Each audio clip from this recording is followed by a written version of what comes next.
ำกันไว้หญิงชายอย่าได้นายนี้เชิญชวนทุกท่านเข้าวัดเข้าวาทำบุญด้วยจิตศรัทธาบุญพาให้เราสุขีจะทำการใดนำใจในสิ่งดีทำบุญให้ทานวันนี้ไม่มีใครว่าใครชังสมัยก่อนประทับใจปู่ย่าตายายวันพระไม่เคยเบื่อหน่ายจำได้ไม่ลืมสักครั้งเหตุใดวันนี้มีคนเข้าวัดน้อยจังอยากให้ก่อนอีกครั้งฝากความหวังกับคนรุ่นใหม่เชิญชวนทุกท่านเข้าวัดเข้าวารับศีลรับพรหลวงตาเสริมคุณค่าให้กับจิตใจกระทำความดีเรื่องนี้ไม่ต้องอายใครว่างจากการงานเมื่อใดเชิญชวนท่านไปทำบุญ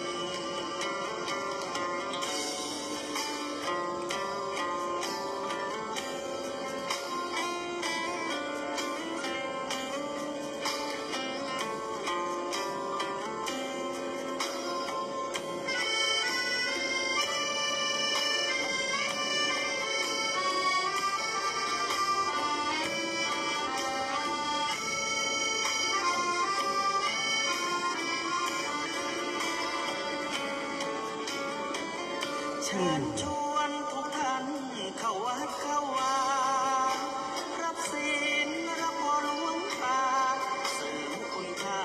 ให้กับจิตใจกระทำความดีเรื่องนี้ไม่ต้องอายใครว่างจากการงานเมื่อใดเชิญชวนท่านไปทำบุญกระทำความดี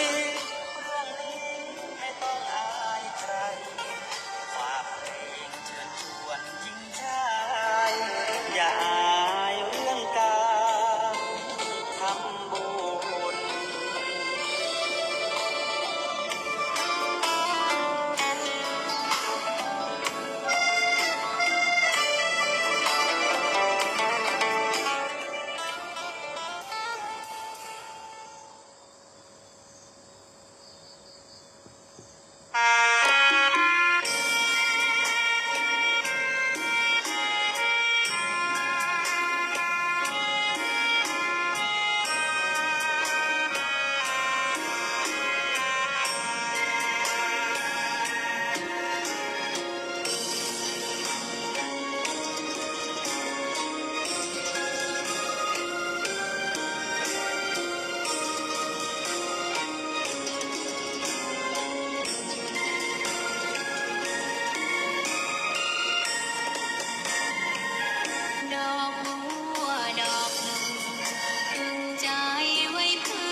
อนอบน้อ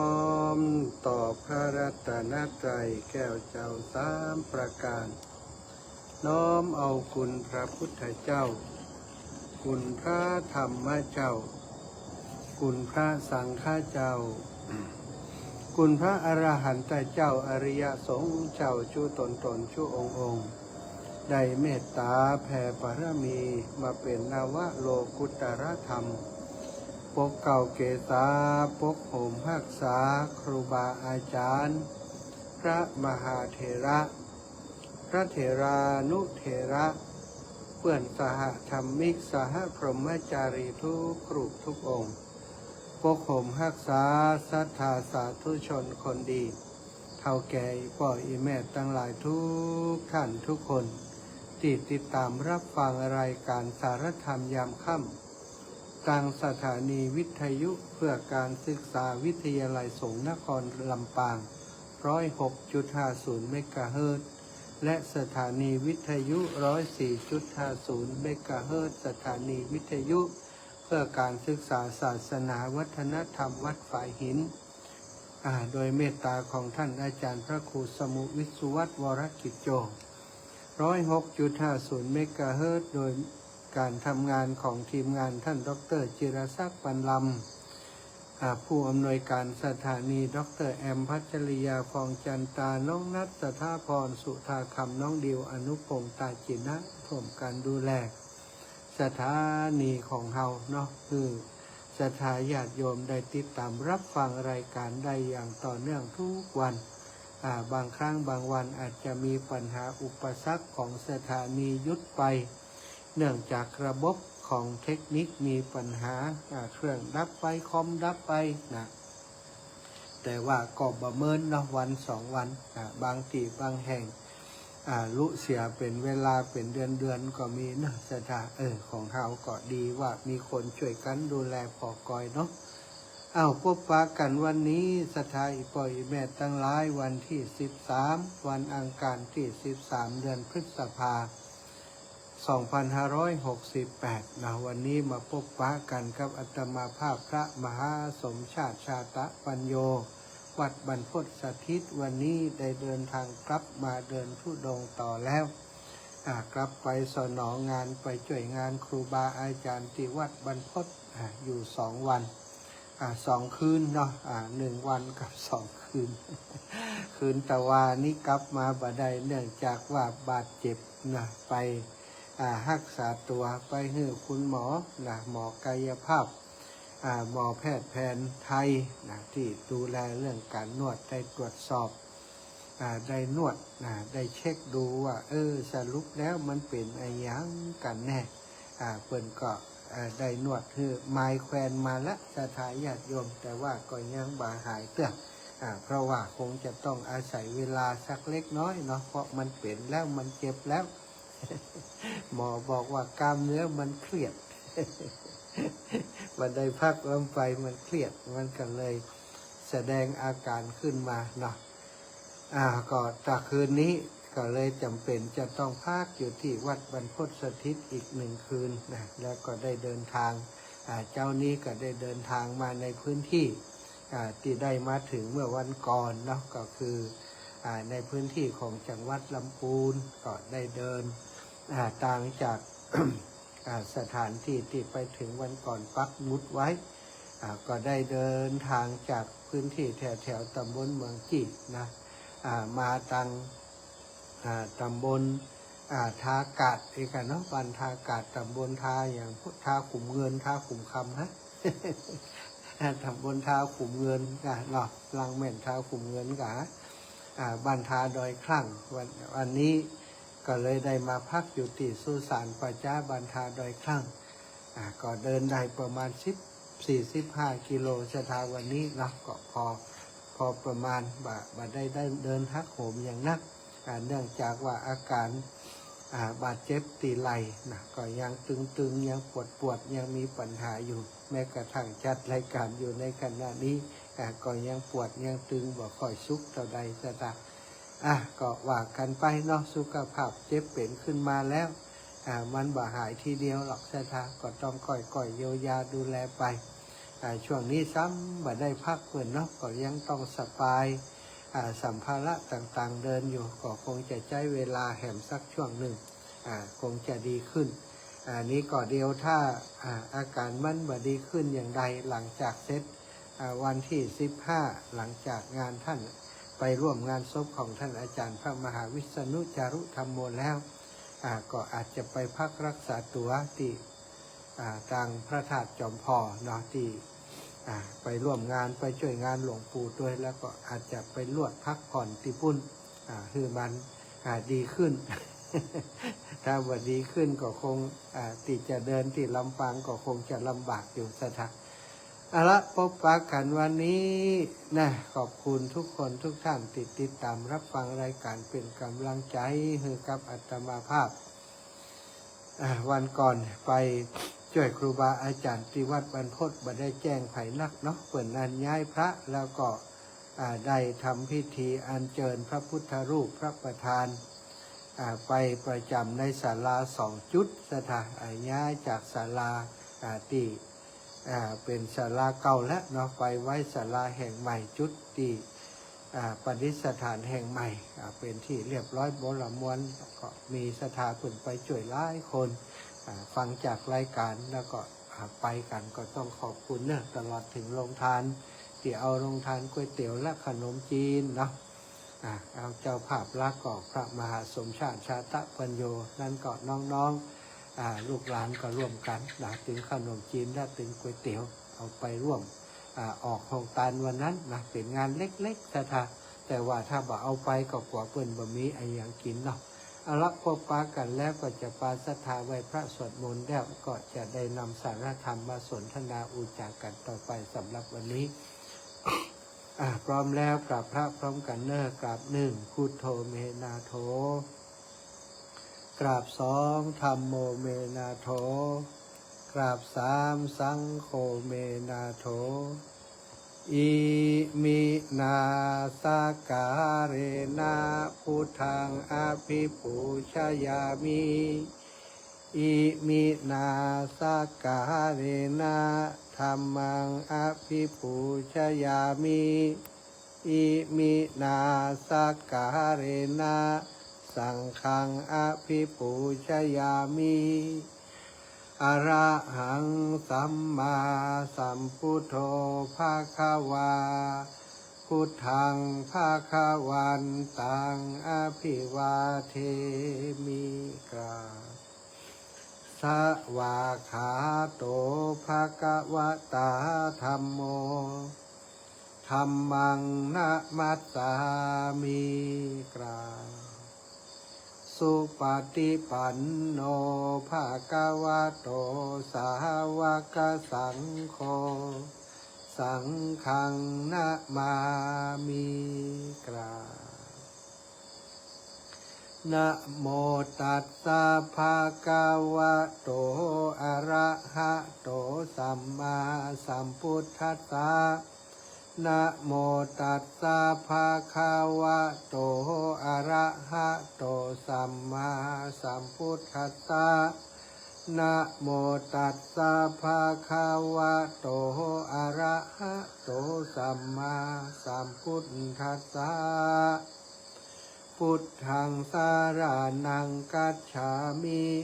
ธัมมังสารนังกัจฉามิสังฆังสารนังกัจฉามิตุติยัมปิพุทธังสารนังกัจฉามิตุติยัมปิธัมมังสารนังกัจฉามิตุติยัมปิสังฆังสารนังกัจฉามิตติยัมปิพุทธังสารนังกัจฉามิตติยัมปิธัมมังสารนังกัจฉามิตติยัมปิสังฆังสารนังกัจฉามิ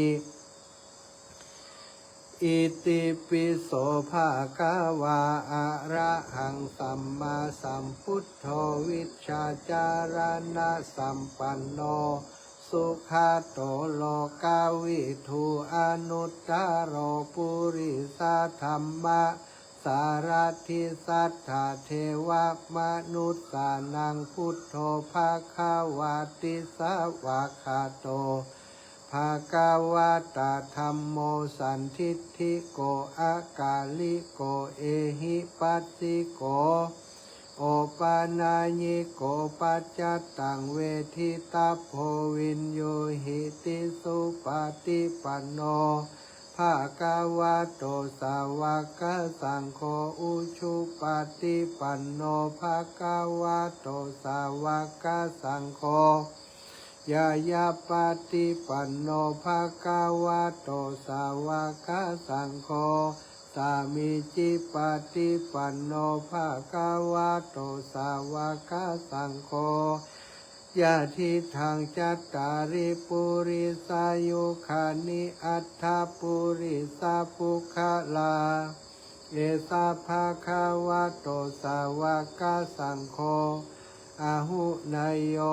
ปะหุนายโยทักขินายโยอัญชลิกระนิโยอนุตตรังปุญญเขตังโลกัสสติกราบพาพร้อมกันเนื่องศรัทธาญาติโยมทั้งหลายกราบหนึ่งพุทธังวารันตังสีรสะนะมามิกราบสองธรรมังวารันตังสีรสะนะมามิกราบสามสังฆังวารันตังสีรสะนะมามิไหวพระสวดมนต์เรียบร้อยแล้วนะก็จะได้สนทนาอุจสารธรรมวันนี้ร่างกายไม่สมบูรณ์ ก็ไปตามนัดเนาะศรัทธาญาติโยมกินยานักก็บางเถื่อก็จะลืมสลืม แต่กินยาแก้ปวดกินยาคลายเส้นหมอเปิ้นก็บอกว่ายาหมู่นี้มันจะทำให้ง่วงน้อยเนอะอาจารย์นี่นะง่วงบ่ได้ก็ดีแต่ว่ามันสลืมสลือตัว สมองบ่100%ต่อใดเนาะวันก่อนได้อุจากันเรื่องการอภัยทานการอโหสิกรรมการแผ่เมตตาจะได้วนเวียนอยู่เกี่ยวกับเรื่องมูนี้เนื่องจากว่าเนาะมีญาติโยมโยมแม่อาตมาหลายๆท่านหลายๆคนที่เป็นแฟนรายการช่วงหลังๆมานี่พบปะว่าลูกหลานได้แจ้งคือทราบว่าโยมแม่สุขภาพบ่ค่อยดีท่านอาจารย์ถามว่าเป็นยังเปิ่นเป็นยังบ่อีนะเปิ่นคิดนัก คิดนักเรื่องเจ็บเกิดขึ้นแล้วเอามาคิดเอามามีความกังวลมีความไม่สบายใจก็ได้ไปค้นคว้าเกี่ยวกับเรื่องว่าคนเฮาติอยู่ดีๆเปิ่นเป็นมักจะเป็นอย่างนั้นมันเกิดขึ้นจากสาเหตุอย่างพ้องก็มีสาเหตุลักๆนะบางครั้งบางคนนี่มีความบ่สบายอกบ่สบายใจเกี่ยวกับเรื่องในอดีตเคยผูกเวรเคยไว้เวรเคยเครียดกับเรื่องนั่นเคยเครียดกับเรื่องนี้บางครั้งบางทีมันก็หายไปบางครั้งบางทีพอนึกคืนมามันก็กลับฟื้นคืนมาก็ทำให้บ่สบายใจก็เลยได้ไปค้นคว้ามาก็พบว่าพิธีการทางพุทธศาสนานั้นเพิ่นจะย้ำเตือนให้คนเฮานี้พยายามลดละทิฏฐิมานะคือลดละในเรื่องของการถือโทษโกรธกันให้อภัยซึ่งกันและการให้อโหสิกรรมกันแล้วก็การให้อภัยนั้นการอภัยทานเป็นทานที่ให้ได้ยากที่สุดแต่ถ้าไผเป็นผู้ที่มีปกติคืออภัยผู้อื่นอยู่เสมอนั้นจะเป็นคนที่หาความสุขในชีวิตง่ายก็ได้จาเรื่องนี้ไปเนาะก็เป็นเวลา2-3 ชั่วโมงแล้วในช่วงวันก่อนได้ห้ามเรื่องนี้ได้เรื่องนี้ก็คิดว่าคงจะเป็นประโยชน์กับศรัทธาญาติโยมบรรนักก่อนน้อยคนติดตั้งใจฟังก็คงจะได้ประโยชน์จากเรื่องของการให้อภัยกันการอโหสิกรรมตลอดถึงการแผ่เมตตาถ้าหลักการทางพุทธศาสนานอกจากทำบุญสุนทานให้กินให้ทานรักษาศีลแล้วก็มีเกี่ยวกับการให้ยกโทษให้อภัยให้กัน ในความผิดพลาดต่างๆเขาจะหันแบบพิธีทางศาสนาของเขาไปวัดไปวานี่ก็สอนคือเขาขอขมาพระรัตนตรัยขอขมาแก้วเจ้าทั้ง3ประการนั้นขอขมาต่อครูบาอาจารย์ตลอดถึงแผ่เมตตาให้กับพระสรรพสัตว์ทั้งหลายทุกครั้งที่ไปทำบุญสุนทรทานที่วัดนี่ก็เป็นสิ่งที่ปลูกฝังกันมาเนาะศรัทธาญาติโยมวันนี้ก็จะอู้กันขึ้นแหมเรื่องหนึ่งเนาะซึ่ง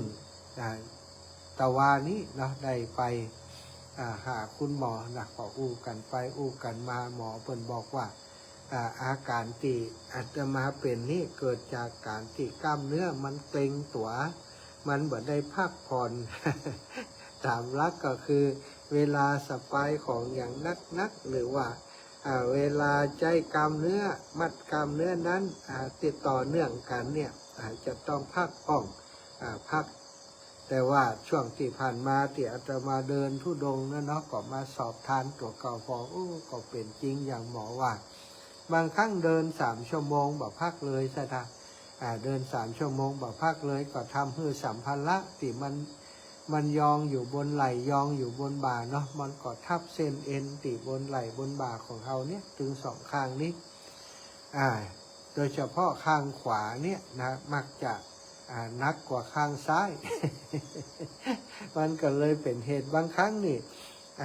มืออาตมาเนาะมือของเขามือข้างขวาเนี่ย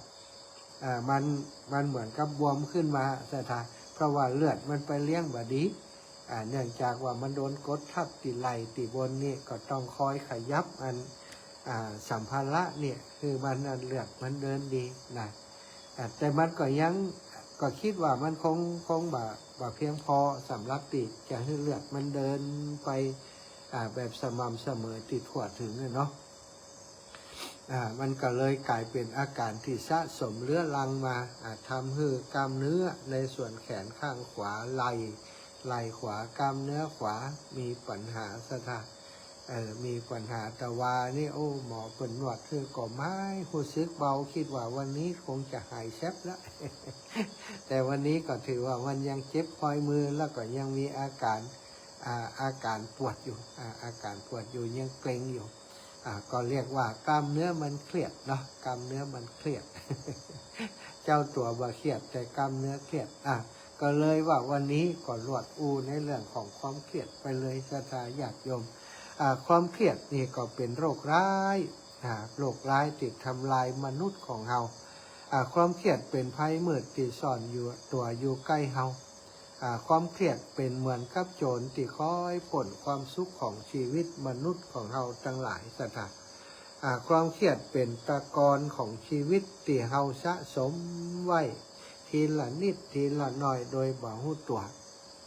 จนกระทั่งว่ามันนักขึ้นก็ตกตะกอนกลายเป็นสนิมในใจสนิมอารมณ์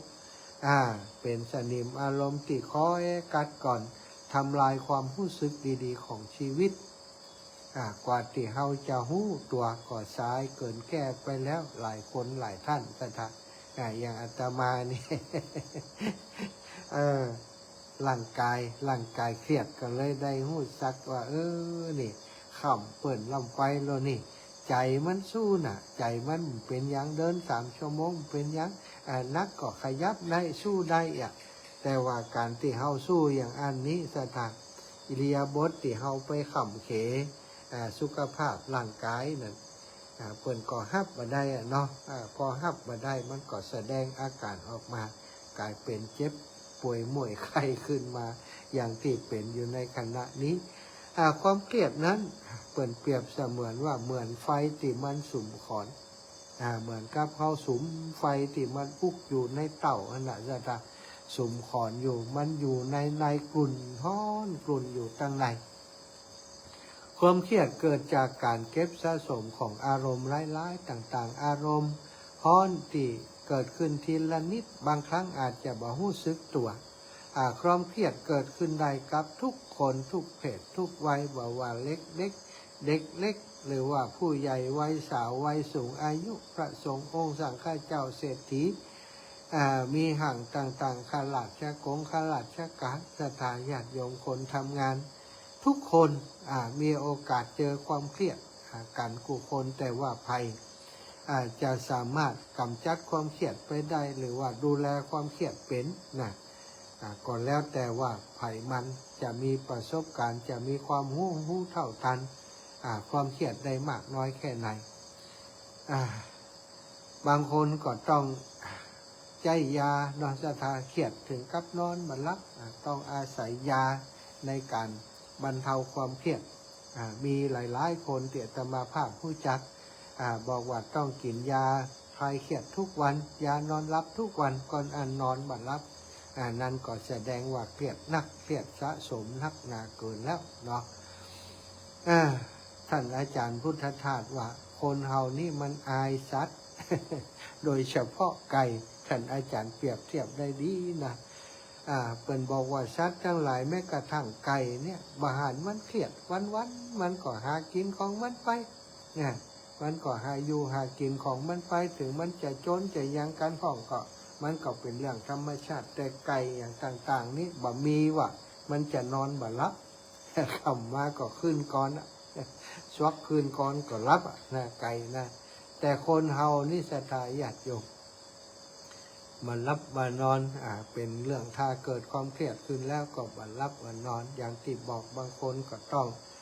หาหมดหาหมอหายามารับประทานนักหนานักกว่านั้นก็ต้องไปโรงพยาบาลประสาทรักษาอาการอันนี้คือเรื่องของความเครียดสถานเป็นเรื่องถ้าไปตามท่านอาจารย์พุทธทาสกล่าวก็เป็นตาดีอายซักมนุษย์เฮาคนเฮานี่ปีหนึ่งสถานซื้อยาแก้ปวดซื้อยาแก้ปวดแก้เจ็บหัวแก้ความเครียดนี้นะเฉพาะเรื่องของความเครียดนี้ยาหลายร้อยตันหลายร้อยตันที่ต้องซื้อมาเพื่อเป็นยาที่ระบายความเครียดให้กับมนุษย์ทั้งหลาย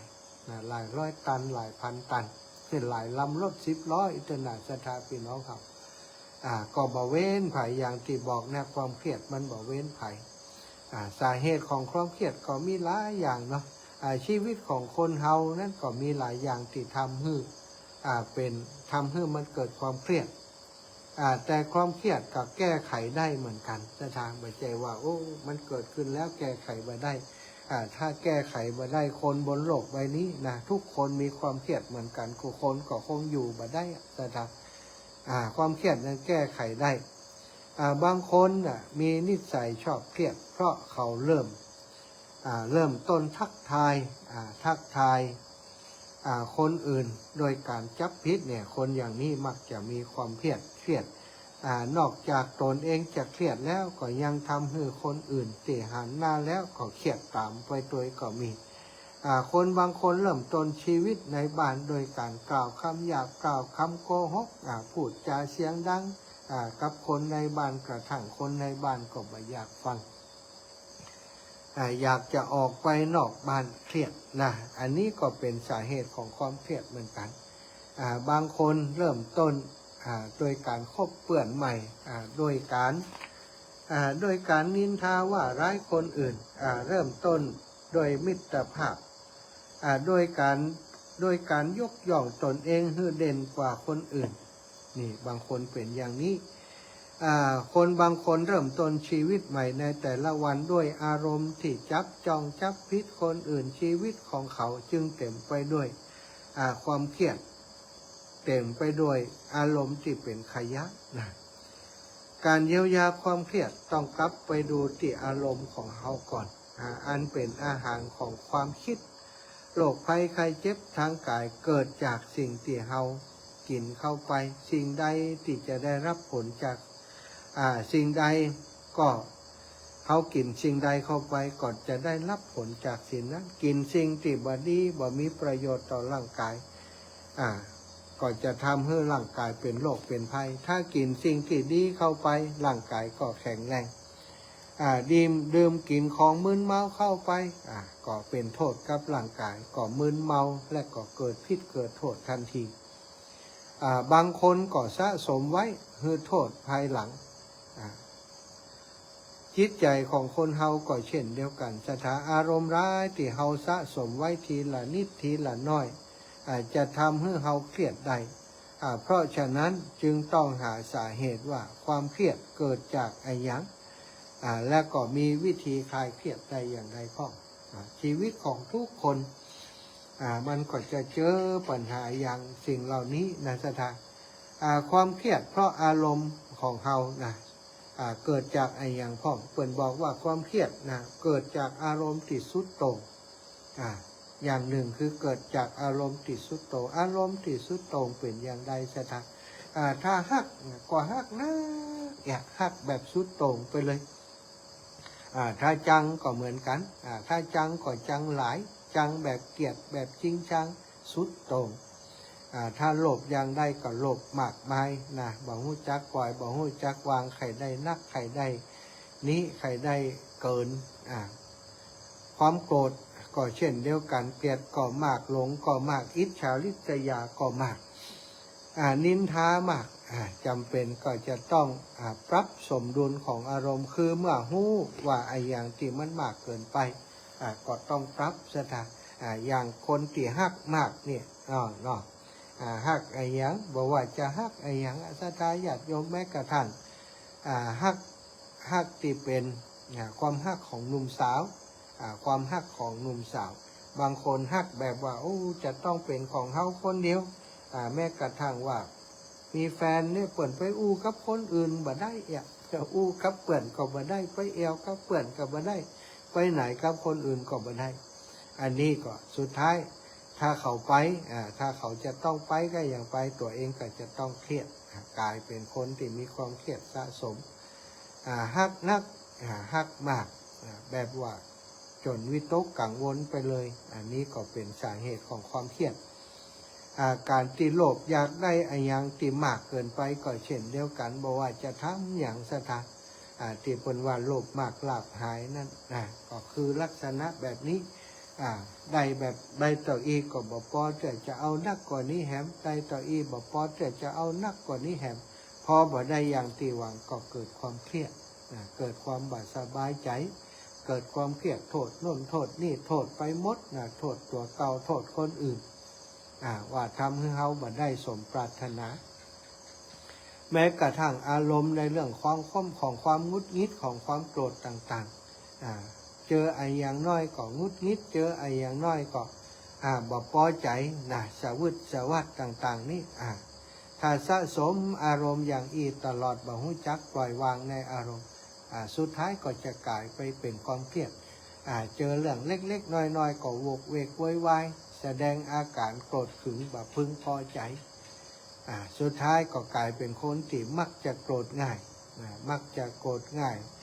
ริษยาง่ายแล้วก็คนที่เป็นลักษณะอย่างนี้ก็มักจะเป็นคนที่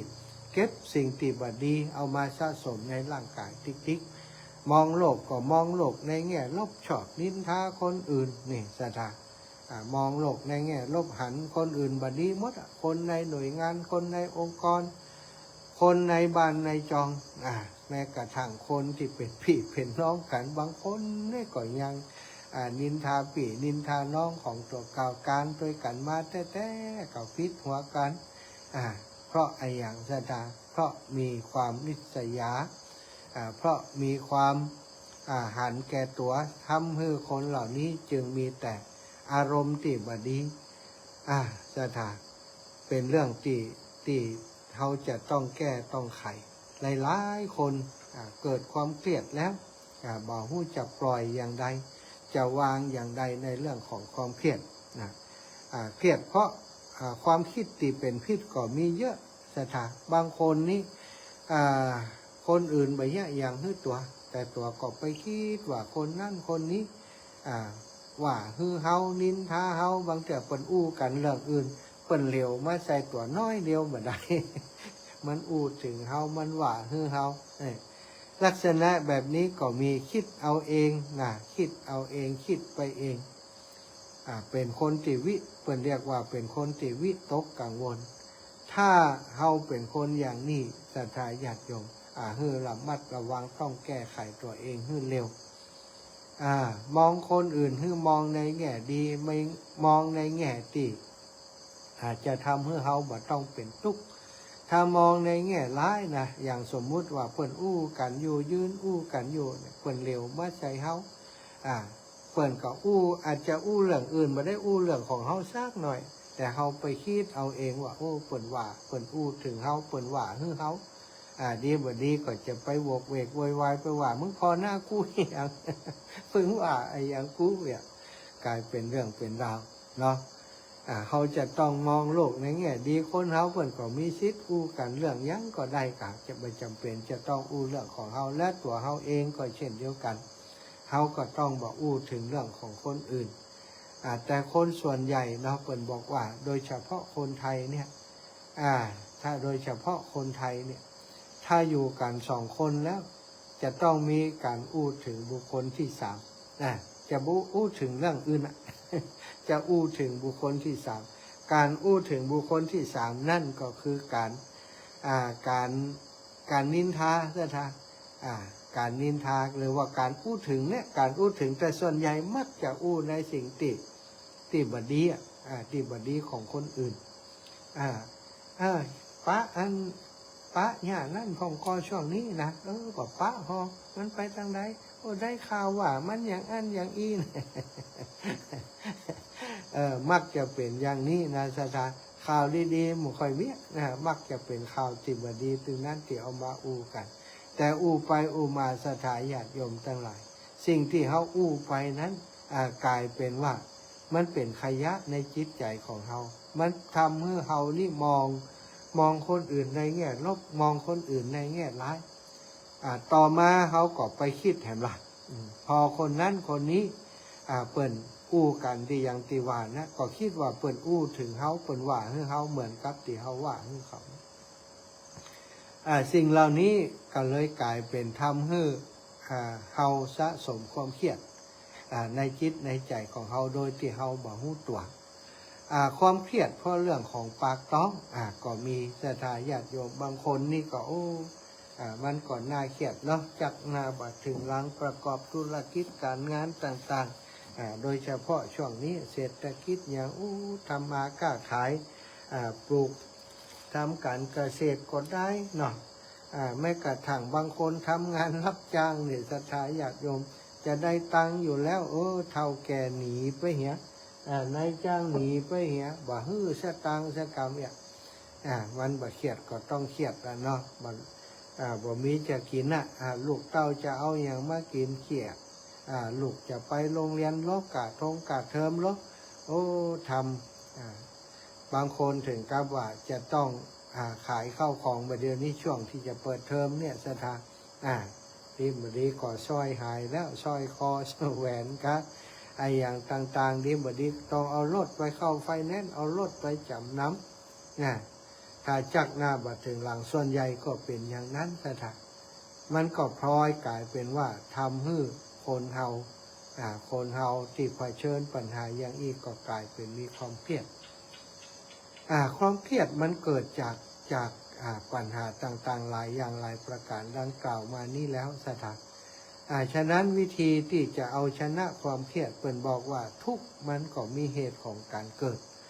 ความเครียดนี้มันก็มีเหตุการเกิดความเครียดนี้ส่วนใหญ่จะเกิดจากความคิดก่อนความคิดในด้านลบที่เฮาสะสมขึ้นมาโดยบ่รู้ตัวเป็นสาเหตุที่ทำให้เฮานี้มีความเครียดเกิดความเครียดง่ายศรัทธาญาติโยมอีพ่ออีแม่ทั้งหลายเฮาก็ต้องรู้จักสังเกตตัวเก่าเนาะก็เจอบางคนนี่คนเฒ่าคนแก่หลายๆคนทั้งที่สวดมนต์ไหว้พระอยู่เป็นประจำแต่เวลาไปนั่งอู้โดยบันไดนี่ก็รู้สึกว่าสีหน้าแววตามีแต่ความวิตกกังวลมีความบ่สบายอกบ่สบายใจอู้ถึงเรื่องลูกเรื่องหลานก็บ่ม่วนใจอู้ถึงเรื่องของตัวเก่าก็อู้ถึงแต่โรคภัยไข้เจ็บตีลุมเล้าตัวเก่าเดือดร้อนเรื่องโน้นเรื่องนั่นเรื่องนี้เนี่ยมักจะเป็นกันอย่างอีแสดงว่าคนเฒ่าของเราก็เป็นคนที่มีความเครียดนักอยู่เหมือนกันเนาะนอกจากคนหนุ่มคนสาวที่เครียดเรื่องการเรื่องงานเรื่องความรักเรื่องอะไรอย่างต่างๆคนเฒ่าของเราก็จะเครียดเรื่องชีวิตเรื่องความเป็นอยู่อย่างต่างๆบางคนก็เครียดเรื่อง ลูกเรื่องหลานบ่ได้อย่างใจน่ะคือไปคาดหวังเฮ้อลูกหลานต้องเป็นอย่างนั้นอย่างนี้พอลูกหลานบ่เป็นอย่างติดตัวเองต้องการเฮ้อเป็นก็กลายเป็นความเครียดบางคนนี่ก็ย้ำคิดย้ำทำย้ำเครียดอยู่อย่างนั้นถามว่าความเครียดนี้มันเกิดขึ้นแล้วมันไปทำลายไผมันก็ทำลายตัวของเรานั่นแหละเนาะความโกรธความบ่สบายใจที่มันเป็นความเครียดนั้นพอมันเป็นความเครียดแล้วมันก็เกิดโรคหลายๆอย่างที่นอนบ่หลับเนี่ยเป็นวันโรคนอนบ่หลับนะโรคนอนบ่หลับนะเกิดจากความเครียดก็ส่วนใหญ่ก็เป็นโรคที่เกิดจากความเครียดเรื่องโน้นเรื่องนี้สะปะเรื่องที่มันจะเครียดจะดับก็เลยกลายเป็นคนนอนบ่หลับมีปกตินอนบ่หลับบางคนก็บ่สมหวังในเรื่องชีวิตต่างๆแล้วก็มาเครียดก็กลายเป็นสะสมในตัวในตนไปนักปัจจุบันนี้เพิ่นบอกว่าความดันก็ดีนะสถานโรคความดันเบาหวานอย่างต่างๆหมู่นี้นะโรคโดยพื้นฐานของโรคแต่ละอย่างที่เกิดขึ้นในตัวของเฮานี้ส่วนหนึ่งมาจากความเครียดความเครียดทำให้โรคต่างๆนั้นมีสถานะรุนแรงขึ้นอย่างโรคกระเพาะนี่นะโรคกระเพาะก็ส่วนหนึ่งมาจากความเครียดเหมือนกันนะสถานโรคกระเพาะอาหารก็ดีคนที่เป็นกรดไหลย้อนก็ดีอันนี้สาเหตุของมันมาจากความเครียดลักๆคือมาจากความเครียดแล้วก็แม้กระทั่งโรคที่ยอดฮิตแล้วก็น่ากลัวก็คือโรคมะเร็งมะเร็งนี้ก็เช่นเดียวกันนะสถานต้นเหตุสำคัญก็มาจากภาวะที่เกิดความเครียดพอคนเฮาเกิดความเครียดแล้วจิตใจของเฮามันบัดสงบสถานภาวะสมดุลในร่างกายมันก็เปลี่ยนแปลงไปหมดเลือดก็กลายเป็นกรดสถานสิ่งที่มันซ่อนตัวอยู่ในร่างกายของเฮาที่เป็นเรียกว่าภูมิคุ้มกันนั้นสถานภูมิคุ้มกันนั้นพอภาวะร่างกายมันบดีตีภูมิคุ้มกันต่างๆมันก็ลดน้อยถอยลงไปแทนที่มันจะป้องกันมะเร็งได้ก็กลับป้องกันไม่ได้ก็ทำให้มะเร็งมันก็เกิดขึ้นมะเร็งในอารมณ์มะเร็งในจิตในใจมะเร็งในร่างกายต่างๆนี่ที่เกิดขึ้นกับคนบอกว่ามะเร็งไอ้อย่างนั้นสถานต้นเหตุของมันนี่ก็คือมีสาเหตุมาจากความเครียดแล้วถ้าเป็นแล้วยิ่งเป็นแล้วยิ่งเครียดก็ยิ่งมีอาการที่หนักแล้วก็รุนแรงขึ้นเพราะฉะนั้นถ้าเราอยากจะมีความสุขในชีวิตประจำวันเขาก็จะต้องลดปัจจัยที่จะเกิดความเครียดคือลดลงต้องเข้าใจต้องหู้เต่าตันมันหักมากเกินไปก็ต้องถอนว่าคือต้องเข้าใจว่าต้องพอดีกับความหักบอกว่าจะหักคนหักไอ้อย่างก็แล้วแต่หักเข้าหักของหักลูกหักหลานก็ต้องพอประมาณพอดีถ้ามันนักเกินไปมันจะกลายเป็นความเครียดถ้าเขาปล่อยไปมันก็เครียดแต่ก็ลำบากกับเขาก็จะต้องรู้จักถอนจักถอนออกมาความวิตกกังวลในเรื่องต่างๆปัญหาต่างๆเขาจะต้องแก้เป็นอย่างไปไม่บัใจว่าต้องคิดอยู่ตลอดเวลาจะต้องคณะที่กินอยู่กับเพิ่นบอกว่าเอาชีวิตไปอยู่กับอดีตกับกังวลกับเรื่องอนาคตอันนี้ก็คือสาเหตุของการที่ทำให้เราทั้งหลายเกิดความเครียดอดีตที่ผ่านไปแล้วเก็บมาคิดหลายคนเป็นอย่างอันที่นอนบ่หลับก็เพราะเอาเรื่องของอดีตมาคิดมานั่งอยู่อย่างอีกก็คิดไปถึงเรื่องอดีตกับเรื่องอนาคตปัจจุบันเนี่ยอย่างอยู่นี่บ่สนใจ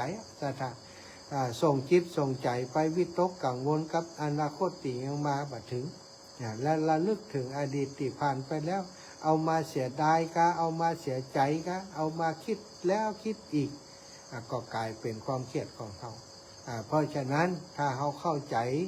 หลักการอย่างอีกหู้ติมาติไปของมันก็เหมือนกับว่าเขาหู้เหตุที่มันจะเกิดไฟขึ้น เมื่อไฟมันเกิดจากเชื้อเพลิงที่เขาเอาไปใส่ในกล่องไฟเขาจุดไฟแล้วก็เอาหลัวเอาฟืนเข้าใส่มันก็ลุกก็ไหม้วิธีการจะดับไฟก็คือก็จะต้องถอนเชื้อของมันออกมาหาน้ำมาดับไฟจะไปสุ่มมันอยู่หั่นถ้าไปสุ่มมันอยู่หั่นก็เดี๋ยวมันก็ลุกขึ้นมาวันดีคืนดีมันก็ลุกขึ้นมาจะต้องถอนออกทีละน้อยทีละน้อยถ้าเรารู้จักถอนวิธีถอนก็คือการที่ต้องนำตัวเองมาอยู่กับปัจจุบันต้องมีการทำวัดสวดมนต์เวลาทำวัดสวดมนต์ก็คือทำจริงๆทำจริงๆในที่นี้หมายความว่าเอาจิตจดจ่ออยู่กับอารมณ์ที่เป็นปัจจุบันถ้าเราอยู่ในอารมณ์ที่เป็นปัจจุบันจิตของเรานิ่งก็เหมือนแก้วนะสถานจิตใจของเราก็เหมือนแก้วน้ำอารมณ์ต่างๆก็เหมือนน้ำถ้าจิตใจแก้วของเรามันนิ่งอยู่มันตั้งอยู่เอาน้ำเข้าไปใส่บะมีการเขย่าบะมีการทำให้มันกระเพื่อมแก้วและน้ำนั้นมันก็จะนิ่งอยู่อย่างนั้นถ้าเอาไปเขย่ามันก็จะกระเพื่อมมันก็จะขุ่นจะนี่ขึ้นมาจิตใจของเราก็เหมือนกันน้ำธรรมคำสอนของพระพุทธเจ้าการสวดมนต์การปฏิบัติศีลสมาธิปัญญาคือทางออกที่จะทำให้เราบักเครียดเนาะทางคือทางออกที่จะทำให้เรามีความสุขในชีวิตในแต่ละวันศรัทธาญาติโยมพอเวลาแล้ว19:48 จะปั่นเวลาให้ศรัทธาญาติโยมโทรเข้ามาสัก 4-5 นาทีเนอะก็เดียวก็จะได้เข้ารายการไปที่เชียงใหม่แหมอยู่ศรัทธา0808844173 0808844173เนอะ0808844173เบอร์โทรนี้คือเบอร์โทรที่จะติดต่อกันได้อูจากันได้เนอะโทรมาอูมาจาส่งเสียงมาให้กำลังใจแจ้งผลการรับฟังก็ได้นะฟังจากที่ไหนตั้งได้เสียงชัดดีก็บ่ชัดนะเสียงชัดกำชัดนะหรือว่าในเรื่องที่สนทนาอู้จากันไปนั้นมีความคิดเห็นอย่างใดนะจะแก้ความเครียดอย่างใดมีวิธีการที่ดีกว่านี้ก่อนเนาะมาแล้วสายแรกจากทางใดเจริญพรโยมแม่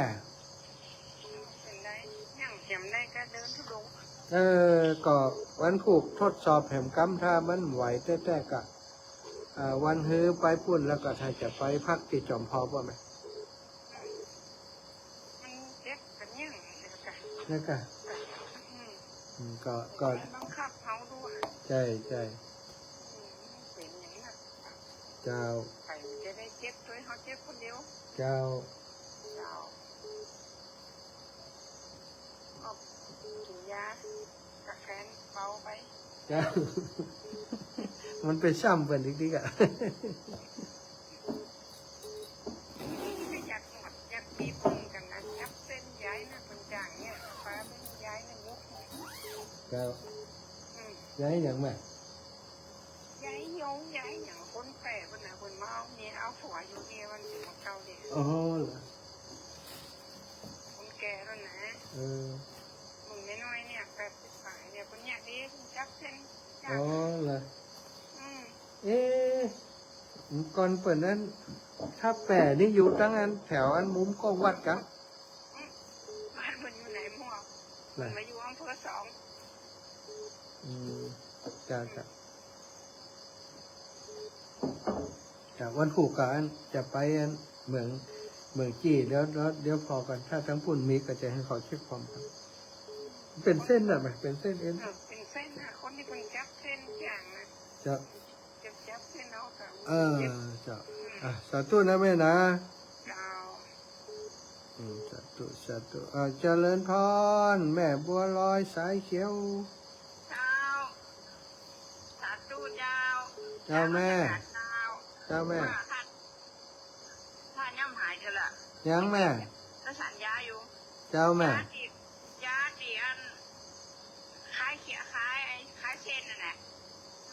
เพาะนะท่าน ใจ ตอนขาท่านต้องสันอย่างก่อนเนอร์จะสัญญา เจ้าแม่ แม่เป็นห่วงท่านว่าอันเป็นโรคกระเพาะมาก่อนไง เจ้า ปล่อย แม่ แม่หกปล่อยแม่ดี เจ้า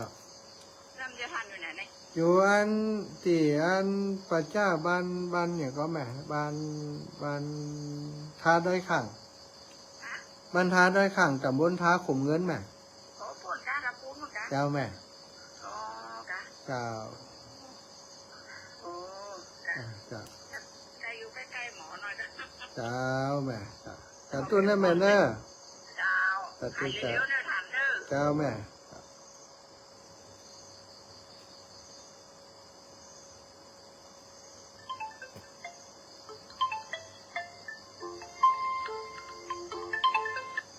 เจริญพรแม่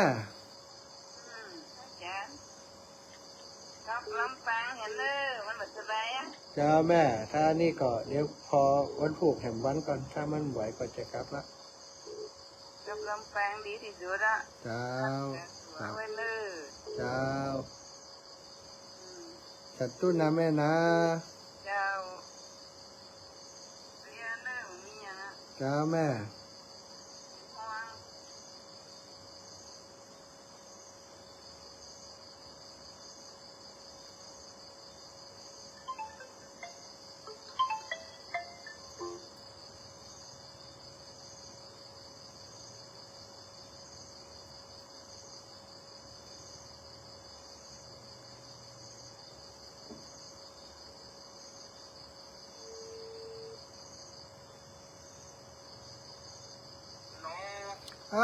เจ๊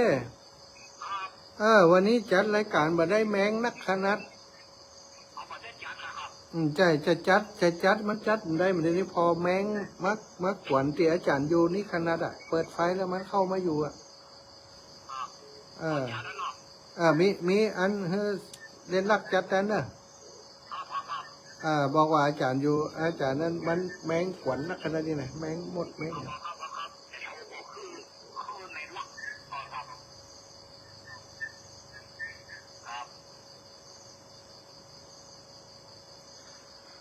ศรัทธาญาติโยมโอ้ยแมงนักขนาดเด้อ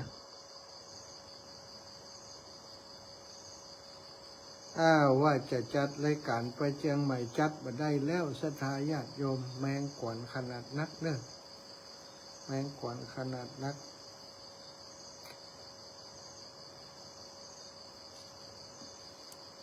ศรัทธาอีปออีแม่ทั้งหลายติดตามรับฟังรายการอยู่ในขณะนี้ตังลำปางเนาะตังลำปางเรื่องจังเชียงใหม่ตังหลายหลายแห่ง แมงนักขนาดแมงเม่าแมงไม้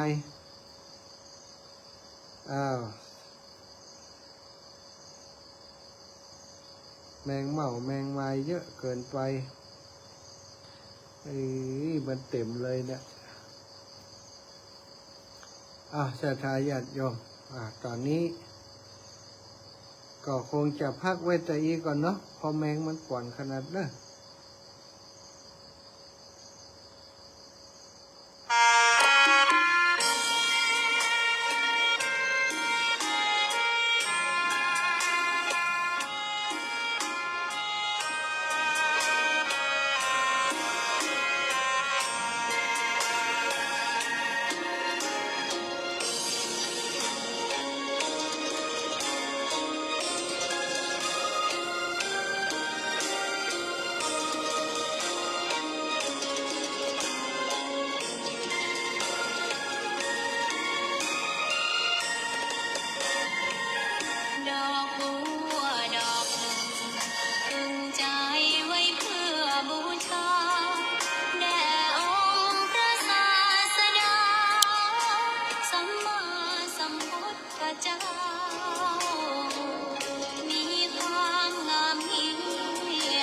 ไม่เปรียบเทียบพอ